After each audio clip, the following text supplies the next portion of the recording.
मानदेश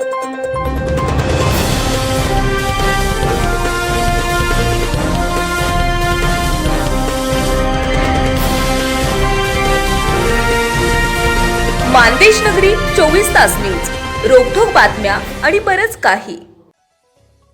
सोलापूर तालुक्यातील कौठाळी येथील सोलार प्लांटवर झालेली मोठी चोरी उघडकीस आणण्यात सोलापूर तालुका पोलिसांना यश आलंय.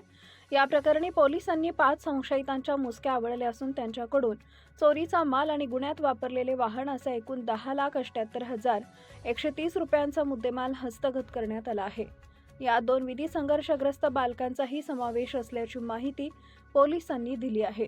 कौठाळी तालुका उत्तर सोलापूर ते वैराग जाणाऱ्या रोडवर पुरुषोत्तम प्रोफाईल प्रायव्हेट लिमिटेड कंपनीचे सोलार प्लेट वीज निर्मितीचं काम सुरू आहे. या साईटवरून 23 नोव्हेंबर 2025 ते 18 जानेवारी 2026 या कालावधीत अज्ञात चोरट्यांनी 8,78,190 रुपये किमतीच्या सोलार प्लेट्स आणि पॅनल स्ट्रक्चरचं अँगल्स चोरून नेले होते.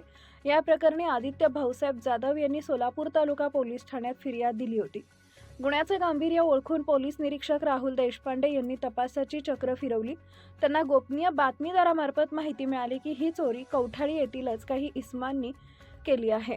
मिळालेल्या माहितीनुसार पोलीस नाईक अनंत चमके आणि पथकानं कौठाळी परिसरात सापळा रचून संशयितांना ताब्यात घेतले.